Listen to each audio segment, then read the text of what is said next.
Welcome back to the vocal verdict. मैं हूं दिव्या देसाई और आज हम लोग बांग्लादेश के बारे में एक वीडियो देख रहे हैं। मेजर गौरव आर्य की वीडियो है, मेजरली रेड चैनल से। एक्चुअली ये वीडियो करने का एक रीज़न है, वो रीज़न मैं आपको एंड में बताऊंगी। पहले आप जब वीडियो देखोगे तब आपको पता चलेगा, क्योंकि मैं आज कुछ पाकिस्तान का कंटेंट करने का सोच रही थी, पर ऐसा कुछ हो गया। मैंने जब देख रही थी वीडियोस, रिसर्च कर रही थी, उस टाइम पे मैंने कुछ देख लिया, तो मैंने सोचा नहीं, अभी इसका जवाब तो मुझे देना पड़ेगा। और हम लोग इंडियंस तो फिर जवाब, क्योंकि हमारी डिप्लोमेसी से ही जवाब जाती है, हम लोग तलवार तो उठाते नहीं है। तो मैंने सोचा कि फिर छोड़ो, पोक करके जवाब देने से अच्छा है एक वीडियो देखते हैं। और उस वीडियो में आई एम श्योर कुछ ना कुछ तो होगा, और एंड में मैं बताऊंगी कि क्यों और किस लिए मैंने ये वीडियो किया। और अगर जिनके लिए किया है, अगर उनको समझ में आ गया हो तो फिर भला हो उनका, नहीं समझ में आ गया तो बेड़ा गर्क हो, कुछ नहीं कर सकते। सो हम लोग वो वीडियो देखते हैं, और वीडियो का टाइटल है Bangladeshis want greater Bangladesh and Yunus beg for rice, majorly right major Gaurav Arya. हाँ जी, भीख मांगना शुरू हो गया है उनका। तो चलो पहले वीडियो देखते हैं। हाँ प्रोड्यूसर, कॉफी नहीं है सर? कॉफी नहीं है तो ठंडा क्या होगा। हम लोग दोस्तों बाहर हैं यहाँ पे, और सोचा कि आज वॉक द टॉक करा जाए, है ना। थोड़ा सा मैच्योर टाइप का लगता है, वॉक द टॉक। भारी भारी है। हाँ, कोई जैसे बहुत बड़े नेताजी से बात कर रहे होंगे। तो बताइए आज का अगला मुद्दा क्या है? अगला मुद्दा सर बांग्लादेश है, मैं बता रहा हूँ। और बांग्लादेश, अच्छा तो मुझसे पूछ रहे हो अगला मुद्दा क्या है? खुद ही बता रहे हो अगला मुद्दा ये। हाँ अच्छा ठीक है सर। दरअसल एक ट्वीट देखा, हाँ, हालांकि आपने उस पर भी रिप्लाई भी किया उसको। हाँ, नाहिदुल इस्लाम है सर, उनका स्टूडेंट लीडर, आई थिंक वो चिंपांजी की सरकार में भी है सर। हाँ, उसने बोला है कि ग्रेटर बांग्लादेश का उसने एक मैप बनाया, और उसने बोला कि हम इसको ड्रीम कर सकते हैं, हम इसको पूरा कर सकते हैं। कुछ नहीं, कल गर्मी बेचती उसकी, और क्या करना है समझ। देखो बात ये है ना, सुनो मेरी बात जी। ये अजीब कौम है बांग्लादेशियों की जी। ये शुगर रश में रहते हैं। I think they are on some substance, they are smoking something which we also want, because this gives a kind of confidence. ये उसमें हमारे इसने मैप डाला जी, जो भी नाहिदुल इस्लाम, जो भी इसका नाम है बच्चे का जी, इसने मैप डाला, और उस मैप में ये कहता है कि ये त्रिपुरा विपुरा और भी नॉर्थ ईस्ट की चीजें। नहीं, मैं तो सोच रहा हूँ सर कि कुछ दे ना दे, बिहार देते हैं हमारा। हाँ। बिहार को कुछ दिन देते हैं, जब छठ मनाया जाएगा घाटों पे वहाँ पे। हाँ। और शारदा सिन्हा के गीत बजने शुरू होंगे ना। हाँ। तो ये भी कहेंगे ये तो गलत हो गया हमारे साथ। नहीं देखो, on a more serious note जी सर, बेसिकली क्या है कि you know there is this concept, they have actually convinced themselves जी कि ये ग्रेटर बांग्लादेश करके एक है चिड़िया। हाँ, ये चिड़िया चहक रही है ना, इसमें से एक चिड़िया में से एक ग्रेटर बांग्लादेश भी है। तो अब ये कह रहे हैं कि ग्रेटर बांग्लादेश नाम की एक चिड़िया है जी, जिसमें ये होगा कि we are brave, we can also dream. इस टाइप का नहीं, you can't dream, you are not brave. Cowardly कौम है बांग्लादेशी, डरपोक बुज़दिल हैं। इनकी फौज कितनी है पता है? 1,60,000 1,66,000 की इनकी फौज है। हाँ जी। उतनी इंडियन आर्मी वाले कैजुअल लीव पे आते हैं। ठीक है, इतने तो 1.5-2 लाख कैजुअल लीव पे होंगे। इनकी इतनी चिड़िया भर कौम, पता नहीं। ये देखो ना, ये औकात से ज्यादा जब कोई इंसान सपने देखने लगता है ना, फिर उसको पकड़ के ना, बांग्लादेश को ऐसे पकड़ के मुंह पे 4 थप्पड़ मारो कि बेटा मुर्गा बन जाओ। क्लास के बाहर जैसे माट साहब बनाते हैं ना, मुर्गा बन जाओ। इनकी यही औकात है बांग्लादेशियों की। That is what they deserve. Greater Bangladesh, Bangladesh greater बनने से पहले ग्रेट, और उसके बनने से पहले एक देश तो बन जाओ यार। जो लोग देखो प्रोड्यूसर जी, बांग्लादेश हमने बनाया 13 दिन में। 13 दिन में अगर बांग्लादेश बना सकते हैं तो 3 दिन में ना उसके नट बोल्ट खोल के हम लोग कल पुर्जे रवा कर देंगे। हाँ, बंग अलग, ला अलग, दे अलग, श अलग, 4 टुकड़े बांग्लादेश के। ये इनसे अराकान आर्मी नहीं समझ रही। हाँ, जबकि वो तो प्रोफेशनली आर्मी भी नहीं है। हाँ, इनसे अराकान आर्मी आ गई है टेकनाफ तक, और रोज अराकान आर्मी इनको मार मार के सुअर बना रही है जी। अरे मोहम्मद यूनुस का सुअर बना दिया उसने, अराकान आर्मी ने। कर लो तुम। मोहम्मद यूनुस का क्या ही सुअर बनाएगा? सुअरों की भी बेइज्जती है सर उसमें। हाँ, सर एक और चीज है। औकात में आ गए, 50,000 टन चावल मांग लिया। सुनो प्रोड्यूसर, ग्रेटर बांग्लादेश बना रहा है, ठीक है? ये कह रहा है ग्रेटर बांग्लादेश, ये कर देंगे, वो कर देंगे, ऐसा कर देंगे, वैसा कर देंगे, और चुपचाप मोहम्मद यूनुस कह रहा है क्या जरा मलिक। अच्छा एक बात है, मैं एक चीज अप्रिशिएट करता हूँ, वन थिंग, क्योंकि ये थे तो बांग्लादेशी पाकिस्तानी एक समय पे जी, तो वो जो डीएनए है इनका वो पाकिस्तानी है basically. They are basically you know they have a different this thing, they might have a different country but their DNA is the same. अब पता हूँ कैसे डीएनए इनका सेम है? इनका प्रोड्यूसर ऐसे डीएनए सेम है कि पाकिस्तान भी जब मांगता है तो हक से मांगता है। पाकिस्तान की आवाज में ये नहीं कि हम आपसे कुछ मांगने आए हैं, हमारा हक है, हमारा हक है, तुम्हारी जेब पे हमारा हक है, लाओ जेब ढीली करो। ये बांग्लादेशियों ने यही चीज पाकिस्तान से सीखी है। That is what they have learned from Pakistan. अधिकार से मांगो, प्रोफेशनल बेगर्स। हिंदू तुम मार रहे हो वहां पे, मंदिर तुम तोड़ रहे हो। ग्रेटर बांग्लादेश 50,000 टन खैरात के चावलों से बनेगा ग्रेटर बांग्लादेश। क्या नाम है स्टूडेंट लीडर का? नाहिदुल इस्लाम। नाहिदुल इस्लाम। क्यों बेटा बताओ? तुम मुर्गे बने रहो और वैसे बताओ, ऐसे रिसोर्सेस नहीं है, मुर्गा बने रहो। माट साहब ने तुम्हें मुर्गा बनाया, तुम मुर्गा बने रहो। अब तुम जवाब दो। 50,000 टन भीख का चावल लेके ग्रेटर ऐड ऑन करता हूँ, एलएनजी भी मांग रही है, सऊदी अरब से कुछ और भी चीजें मांग रहे। भारत से 50,000 टन चावल, बाकी अलग अलग जगहों से अच्छा एलएनजी वगैरह भी मांग रहे हैं। अच्छा एक और चीज, अडानी का पैसा नहीं दिया। नहीं, अडानी क्या बोल रहा है? अडानी यही तो बोल रहा है कि भाई मेरा पैसा दे दो, तुमने बिजली खाली, पैसा दे दो। नहीं, वो अडानी का हक नहीं है। नहीं, सुनो, तुम you are missing the point. अब ये स्टडी कोट कर रहे हैं, अमेरिका के कोर्ट ने ये नहीं बोला था कि वहां पे अडानी ने किसी को पैसा खिलाया और करप्शन हुआ है। अब उस अमेरिका की स्टडी को बहाना बना के देखो अडानी गलत काम कर रहा है इसलिए हम पैसा नहीं देंगे। यार ये कैसे? बांग्लादेशियों, तुम में इज्जत नाम की चीज है कि बेचकर खा गए चावल के साथ? कुछ इज्जत है, कुछ गैरत है यार। ऐसे तो एक डिस्ट्रिक्ट बिहेव नहीं करती, तुम अपने आप को देश कहते हो, तुम्हें शर्म नहीं आती? वो भी खैरात में मिला हुआ देश हमने बना के दिया तुम्हें यार। चलो थैंक यू नहीं बोला तुमने, ठीक है, तुम्हारे माँ बाप ने तुम्हें ऐसे संस्कार नहीं दिए कि तुम थैंक यू बोलो, वो कोई बात नहीं यार। मुझे लगता है इनका देश तोड़ना पड़ेगा बांग्लादेशियों को, और मोहम्मद यूनुस को ना तो इसके गले में पट्टा बांध के इसको नोएडा में घुमाएंगे।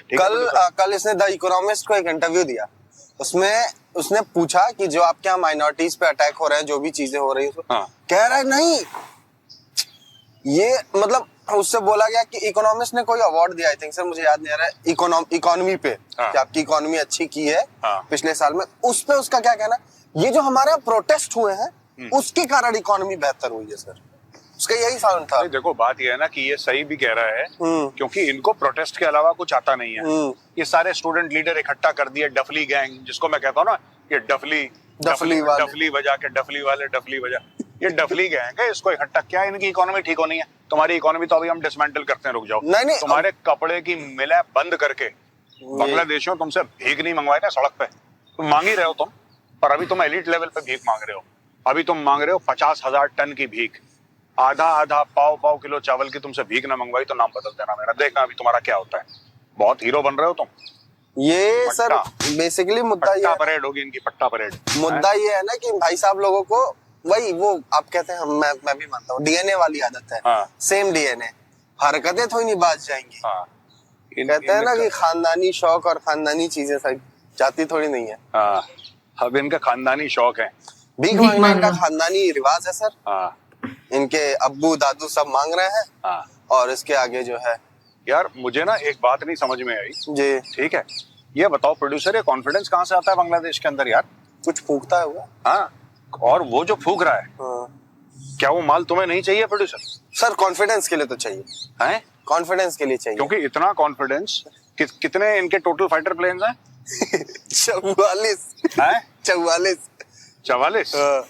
44-45 ऐसे कुछ। 45 इनके फाइटर प्लेन है, उतने हमारे सर्विसिंग के लिए गए। ग्रेटर बांग्लादेश यार, मैं तो हंसता हूँ, ये बिल्कुल पगली कौम है क्या? बिल्कुल completely bloody uneducated mad people.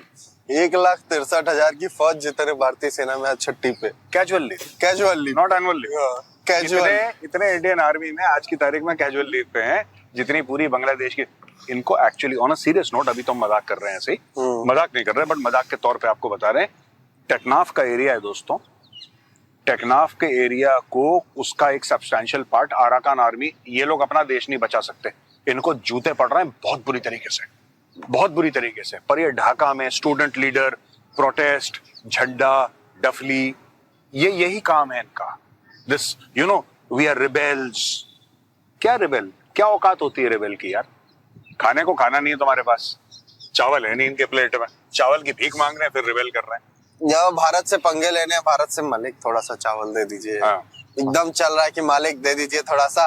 हाँ। और उसके बाद जो है नहीं तो पेट नहीं भरेगा हमारा रात में। आज थोड़ा सा बचा हुआ है, 11 टन या कुछ ऐसा बचा हुआ, बस थोड़ा सा। हालांकि भारत सर, एक ये है कि भारत मान क्यों गया सर ये चावल देने के लिए? देखो ऐसा है ना कि इंडिया का रिलेशनशिप बांग्लादेश के साथ बहुत पुराना है, और बांग्लादेश में आज की तारीख में भी लोग हैं जो कि इस वक्त चुप हैं, ज्यादा नहीं बोल रहे वो लोग। और ये लोग आए थे विजय दिवस के दिन बांग्लादेश से, और उन लोगों ने बोला भी था मीडिया के सामने कि बांग्लादेश में कुछ लोग हैं जो बकवास कर रहे हैं। एक्चुअली ये बांग्लादेश से जो स्टेटमेंट आ रहे हैं ना, स्टूडेंट लीडर के ग्रेटर बांग्लादेश, ये क्या हो रहा है मैं आपको बता रहा हूँ। प्रोड्यूसर एक बात समझो, ये हो क्यों रहा है बांग्लादेश में? ये इसेंशियली एक इको चेंबर बन जाता है ना, एक इकोसिस्टम तो है, उसके अंदर एक इको चेंबर बन गया जी। लोगों को यही सुनने में बड़ा मजा आ रहा है। और ये जो अपने आप को पॉलिटिकल लीडर्स बताते हैं, पॉलिटिशियन क्या करता है? जो जनता सुनना चाहती है, जनता को सुना, उसने करना थोड़ा है, उसने तो सुनाना है ना। अरे वो चुटकुला सुने, वो बांग्लादेश में वही हो रहा है। मैं आपको बांग्लादेश की पूरी जियोपॉलिटिक्स एक चुटकुले के थ्रू समझाता हूँ, देखो कितनी बढ़िया चीज है। एक राजा था, वो हंसता नहीं था जी। एक राजा था, वो हंसता नहीं था, तो रानी बड़ी परेशान, सब लोग बड़े परेशान कि भैया राजा को कोई अवार्ड रखा कि जो राजा को हंसा देगा, जो राजा को हंसा देगा उसको आधा किंगडम मिल जाएगा, आधा राजपाट उसके नाम कर दिया जाएगा। यानी कि अगर ये किंगडम है तो उसमें आधा राजा का, आधा उस बंदे का जो राजा को हंसाए, क्योंकि राजा बचपन से जब से पैदा हुआ हंसा नहीं। तो एक आदमी आया, फेल, 2 फेल, 3 फेल, 4 फेल, कई लोग फेल हो गए। फिर एंड में एक आदमी आता है कि कहता है कि नहीं, मैं हंसाने की कोशिश करता हूँ। तो लोगों ने बोला ठीक है भाई, सब फेल होगा, तुम क्या ही कर लोगे, कोशिश कर लो। तो आदमी करता है, एक के बाद एक चुटकुला सुनाता है, और राजा हंसना शुरू कर देता है। और राजा इतना हंसता है, इतना हंसता है, इतना हंसता है कि राजा जमीन पे लोट-पोट होके आंसू निकल रहे हैं, हंस रहा है, और राजा बहुत हंसता है। तो राजा बोलता है कि मैं बड़ा खुश हूँ। तो कह रहा है साहब खुश तो आप हैं, लेकिन आपने बोला था आधा आप राजपाट देंगे मुझे, तो मैं कब आ जाऊं? कह रहा कल आ जाओ, तो कल आओ सुबह, मैं तुम्हें आधा राजपाट दूंगा। तो आदमी आया राजा के पास जब आया तो बोला कि साहब आपने बोला था आधा राजपाट। तो राजा ने बोला कौन सा? नहीं, कह रहा है कि जी आपने बोला था सबके सामने कि जो आपको हंसाएगा आप उसको आधा राजपाट देंगे। तो राजा ने बोला देखो भाई, ऐसा है ना, तुमने अपनी बातों से मुझे खुश करा, मैंने अपनी बातों से तुम्हें खुश करा। चैप्टर बराबर हो गया। अब इसमें राजपाट कहाँ से आ गया बीच में? सर नाइदुल इस्लाम एक गाना है यूट्यूब पे, कल किसी ने भेजा ना, कल नहीं, मुझे भेजा था 10-15 दिन पहले। मैं गाना नहीं लूंगा, बताऊंगा नहीं, बट फॉरवर्ड इट यार। वही चीजें एक दूसरे को अपनी बातों से खुश कर रहे हैं, ठीक है ना। हम ग्रेटर बांग्लादेश बनाएंगे, ये भी जहाज पे कुछ दिन में निकलेंगे। और जो है पर चावल आने के बाद पहले मालिक से चावल की भीख मांग लिया जाए, उसके बाद जो है चलो चलते हैं सर। हाँ दोस्तों, इस वक्त ना हम लोग बाहर हैं और वी आर एट आगरा। मैं आपको बताता चलूं कि यहाँ पे थोड़ा सा हमारा कर्टेल्ड रहेगा, थोड़ा सा ट्रंकेटेड मामला रहेगा 2-3 दिन, फिर वापस नोएडा पहुंचेंगे हम, नोएडा, और फिर नोएडा जाके हम पूरी शूट करके फिर पूरा आपको वैसा ही कंटेंट देंगे। राम राम भैया, नमस्कार। हाँ जी, तो वीडियो आपने देख ली। मुझे कमेंट में बता दीजिएगा किस को वीडियो देखते दौरान ही पता चल गया था कि मैं वीडियो क्यों बना रही हूँ, क्योंकि मैंने 1-2 वर्ड्स यूज किए थे वहाँ पे, तो उसमें से शायद जिनको पता चल रहा था उनको भी पता चल गया होगा, जिनको नहीं है मैं अभी उनको बता दूँ।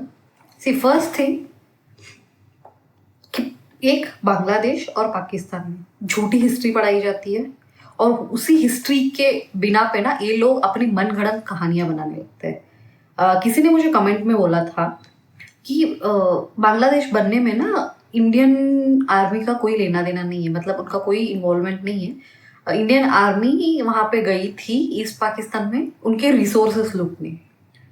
तो आपके रिसोर्सेस तब क्या थे आप मुझे ये भी बता देना। और अगर आपके पास इतने रिसोर्सेस थे तो उस टाइम क्या आपके लीडर्स अपनी इतनी 6 पॉइंट्स की जो ये है डिमांड है वो लेके वेस्ट पाकिस्तान क्यों गई थी वो भी बता देना। और जो रिसोर्सेस थे, अगर इतने सारे रिसोर्सेस थे तो आपके जो लोग है वो इंडिया की हेल्प क्यों मांग रहे थे ये भी बता देना। और इतना ज़्यादा रिसोर्सेस थे आपके पास, इतना सब था आपके पास, आप इतने स्ट्रांग थे, उतने होने के बाद भी ऑपरेशन सर्चलाइट के टाइम पे आपके लोग वहां से भाग के इंडिया की तरफ क्यों आ रहे थे रेफ्यूजी बनने के लिए वो भी बता देना। क्योंकि आपके पास रिसोर्सेस थे, आप इतने स्ट्रांग थे, आप खुद लड़ लेते ना फिर अपने सो कॉल्ड भाइयों के साथ, आप जिनको भाई बोल रहे हो आप लोग, उनके साथ आप खुद लड़ लेते, क्यों आए। और आपके जो शेख मुजीबुर रहमान है वो कोलकाता में खड़े होके अपनी स्पीच दे रहे थे, जो हिस्टोरिक स्पीच बोलते हैं जिसको, वो स्पीच वो लोग कलकत्ता में मतलब वेस्ट बंगाल में क्यों दे रहे थे। अगर आप इतने स्ट्रांग हो, आपके पास इतने रिसोर्सेस है तो खुद ईस्ट पाकिस्तान में ही दे देते, ढाका में दे देते फिर, ठीक है ये चीज़। और दूसरी चीज़, अगर इंडियन आर्मी को वहाँ के रिसोर्सेस लूटने होते ना, पूरा का पूरा बांग्लादेश बनाया था। और मुक्ति वाहिनी की बात की ना, मुक्ति वाहिनी को ट्रेन इंडियन आर्मी ने करी है। आपको arm supply, ammunition supply Indian army ने करी है। आपको हर एक चीज़, सैम मानेकशॉ का नाम सुना है? उनके टीम के अंडर लोग मिलके उन्होंने मुक्ति वाहिनी को ट्रेन करा है। सो ये बकवासबाजी बंद करो और इंसान बनो। अभी इतना सब होने के बाद भी वही बोल रहे थे ना मेजर साहब, अराकान आर्मी आपसे संभल नहीं रही है, पता नहीं कब उड़ा के लेके जाए। इतनी मतलब अकड़ तब दिखाओ जब अपने पास सब हो। इतनी अकड़ दिखा के हुआ क्या? चावल दे दो, बस यही होना है आपका और कुछ नहीं। और जो बोल रहे हो ना आप लोग कि हम पाकिस्तान के साथ करेंगे ट्रेड, बिल्कुल बेशक करिए, बेशक। क्योंकि जब चीनी मंगवाना था ना, जब चीनी ईस्ट पाकिस्तान से, क्योंकि उड़ने अगर उड़ना हो मतलब बाय एयर जाना हो, आपको भारत के ऊपर से जाना पड़ेगा, जो भारत परमिशन नहीं देना है, मतलब दिया ही नहीं है, तो आपको जाना पड़ेगा नीचे से, ईस्ट पाकिस्तान से पूरा ऐसे घूम के आपको जाना किधर है, उधर, वहां से पूरा वेस्ट पाकिस्तान से यहाँ घूम के आना है। वहां पे जो 50 रुपए की पहले तो उनका बेड़ा कर गए, वहां पे भूखमरी चल रही है। चलो उन्होंने दे भी दिया आपको 150 रुपए किलो ही दे दिया चीनी, तो वो चीनी या पूरा यहाँ पे घूम के आपकी ईस्ट पाकिस्तान पे आने तक ये जितना कवर होना है ना, इस ट्रांसपोर्ट का पैसे सब मिला के 500 रुपए किलो हो जाएगी। बेशक ले लो, हम चाहते हैं कि आप ले लो, हम चाहते हैं कि आप पाकिस्तान से ले लो, हम चाहते हैं कि आप जितने जगह से हो सकता है आप IMF के पास क्यों नहीं जाते? थोड़े दिन में आप वहाँ पे भी जाओगे। आपके बड़े भाई तो उनके ही पिट्टू है ना, एक दिन आप भी बन जाओगे फिर। तो बकवासबाजी बंद करो। और अभी जो बोल रहे हो ना कि ग्रेटर ये बना देंगे वो बना देंगे, बस हो गया। चुटकुले बहुत, एक ही चुटकुला बहुत दिन तक नहीं चलता है, सो ये भी ध्यान रखो। और क्या था एक्चुअली, हाँ मैंने आज कुछ आर्टिकल्स पढ़े हुए थे, उसमें बोला गया था, ये पहले भी बोला था पर आज ऑफिशियली बोला गया है कि शेख हसीना को वापस बांग्लादेश को सौंपा जाए ताकि उनके ऊपर ट्रायल हो जाए। क्योंकि उनका मानना है कि वहाँ पे जो हुआ है बांग्लादेश में, वो जेनोसाइड के जो भी जेनोसाइड हुआ है वो शेख हसीना की वजह से हुआ है। सो देखते हैं कि इंडियन गवर्नमेंट इसके ऊपर डिप्लोमेसी उनकी कैसे चलती है और किस हिसाब से वो डिसीजन लेते हैं। पर पाकिस्तान को और बांग्लादेश को मैं ये की बात कहना चाहती हूँ, पाकिस्तान भी पहले बहुत उड़ता था, अभी भी उड़ रहा है, पर उनको ये नहीं समझ में आ रहा है कि अपने साथ क्या हुआ था। उनको पता है कि अपने साथ क्या हुआ था, पर अभी वो बोलते हैं ना, हम अकेले क्यों डूबे, हम साथ में सबको लेके डूबेंगे। तो वो अभी बांग्लादेश को साथ में लेके डूब रहे और खुद डूबने के लिए वो रेडी है, तो फिर पाकिस्तान भी क्या कर सकता है, राइट। सो यस, ये थी आज की वीडियो। आप बताइए आपको कैसी लगी वीडियो। और जिन महाशय ने मुझे बोला था कि हमारे पास इतना रिसोर्स है, मुझे नहीं पता वो बांग्लादेश के हैं या पाकिस्तान के। आई एम श्योर इंडिया के तो नहीं होंगे, क्योंकि इंडिया में है नमूने, पर इतने बड़े नमूने भी नहीं है। पर स्टिल अगर आपको लगता है इतना सारा रिसोर्सेस था, तो फिर एक बार खुद आईने के सामने बैठ के देख लीजिए। जब आपके पास इतना सब होने के बाद भी आप दूसरों के सामने क्यों भीख मांगते हो। बस that's it, as simple as that. अगर आपको ये वीडियो अच्छी लगी तो लाइक कीजिए, सब्सक्राइब कीजिए, कमेंट कीजिए, अपनी राय प्लीज़ कमेंट कीजिए, और थोड़ा सा लॉजिकली भी सोचिए। कमेंट भी करते टाइम थोड़ा दिमाग का इस्तेमाल कीजिए। मिलते हैं नेक्स्ट वीडियो में। होपफुली नेक्स्ट वीडियो पाकिस्तान के ऊपर होगा, बिकॉज बहुत दिन हो गया शायद मेरे को। सो यस, यही आज की वीडियो ख़त्म करते हैं, फिर मिलते हैं। जय हिंद, वंदे मातरम।